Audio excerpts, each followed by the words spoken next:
வணக்கம். தமிழகத்தில இன்னைக்கு இருக்கிற அரசியல் சூழ்நிலை பத்தி தான் நம்ம இன்னைக்கு பார்க்க போறோம். தமிழகத்தில இப்ப இருக்கிற அரசியல் பார்த்தீங்கன்னா, விஜய்க்கு முன், விஜய்க்கு பின் என பிரிக்கப்படும். இன்னும் 25 ஆண்டுகளுக்கு விஜய் இல்லாமல் அரசியல் இல்லை. இனி இளைஞர்கள் மட்டுமே அரசியலில் ஆதிக்கம் செலுத்துவார்கள். திராவிடம் மற்றும் தேசிய கட்சிகளின் பிடியில் இருந்த தமிழக அரசியல் களம் இப்போது ஒரு மாபெரும் மாற்றத்தை நோக்கி நகர்ந்து கொண்டிருக்கிறது. விஜய்க்கு முன், விஜய்க்கு பின் என்று தமிழக வரலாற்றை பிரித்து பார்க்கும் அளவிற்கு தற்போதைய அரசியல் சூழல் மாறியுள்ளது. சினிமா நட்சத்திரமாக கோடிக்கணக்கான இதயங்களை வென்ற விஜய் இப்போது ஒரு அரசியல் தலைவராக மக்களின் நம்பிக்கையை அறுவடை செய்ய தொடங்கியுள்ளார்.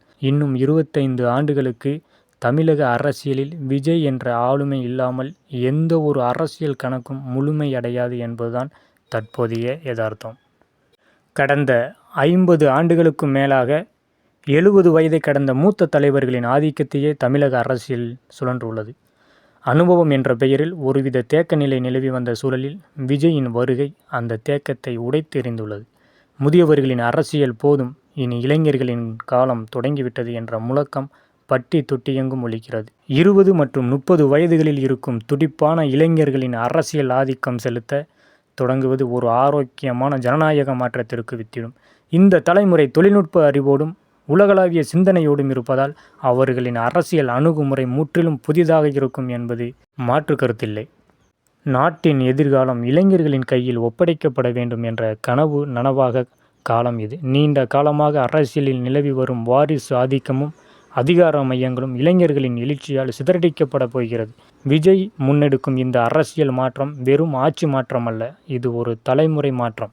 படித்த இளைஞர்கள், தொலைநோக்கு பார்வை கொண்ட சிந்தனையாளர்கள் மற்றும் மாற்றத்தை விரும்பும் சாமானிய மக்கள் என அனைவரும் விஜயின் குடையின் கீழ் அணிதிரண்டு வருவது மற்ற அரசியல் கட்சிகளை திணறடித்துள்ளது.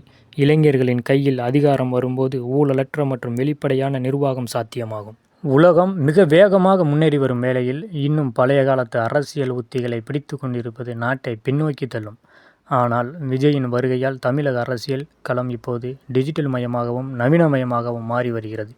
இளைஞர்கள் கையில் நாட்டை தருவதன் மூலம் இந்தியா உலகளாவிய முதன்மை இடத்திற்கு வெல்லும் என்ற நம்பிக்கையை பிறந்துள்ளது. குறிப்பாக தமிழகம் கல்வியிலும் பொருளாதாரத்திலும் ஒரு புதிய உத்வேகத்தை பெறும். 20களில் இருக்கும் ஒரு இளைஞர்களின் கனவும் 30களில் இருக்கும் ஒரு இளைஞரின் உழைப்பும் ஒன்று சேர்ந்தால் தமிழகம் இந்தியாவின் நம்பர் 1 மாநிலமாக தடையின்றி உயரும். விஜயின் அரசியல் கொள்கை என்பது வெறும் வாக்குறுதிகள் மட்டுமல்ல, அது எதிர்கால தலைமுறைக்கான ஒரு வரைபடம். இதுவரை திரைக்கு பின்னால் இருந்து விமர்சனம் மட்டுமே செய்து வந்த இளைஞர்கள் இப்போது களத்தில் இறங்கி அதிகாரமிக்க பதவிகளுக்கு வரத்துடிக்கிறார்கள். விஜய் அரசியல் என்பது ஒரு குறிப்பிட்ட குடும்பத்திற்கோ அல்லது ஒரு குறிப்பிட்ட வயதினருக்கோ மட்டும் சொந்தமானது அல்ல என்பதை அவர் நிரூபித்து காட்டியுள்ளார். இந்த மாற்றத்தை யாராலும் தடுத்து நிறுத்திவிட முடியாது, ஏனெனில் இது மக்களின் ஆழ் மனதில் இருந்து எழுந்த ஒரு புரட்சி. இறுதியாக 2026 சட்டமன்ற தேர்தலில் என்பது ஒரு புதிய அரசியலின் தொடக்கமாக இருக்கும். பழைய தலைமுறையின் அரசியல் விடைபெற்று இளைய தலைமுறையின் அரசியல் அரியணை ஏறப்போகும் தருணம் இது. விஜய் என்ற சக்தி தமிழகத்தின் எதிர்காலத்தை மாற்றியமைக்கும் ஒரு உந்து சக்தியாக மாறியுள்ளது. இனி வரும் கால் நூற்றாண்டு காலம் விஜயின் பெயரையும் அவர் வழிநடத்தும் இளைஞர்களின் ஆற்றலையும் சுற்றியே தமிழக அரசியல் சுழலும். நாடு முன்னேற வேண்டுமானால் அதிகாரம் இளைஞர்கள் வசம் வர வேண்டும் என்ற கோரிக்கை இப்போது ஒரு மக்கள் இயக்கமாக மாறியுள்ளது. அந்த இயக்கத்தின் வெற்றியை தமிழகம் ஆவலோடு எதிர்பார்த்து காத்திருக்கிறது.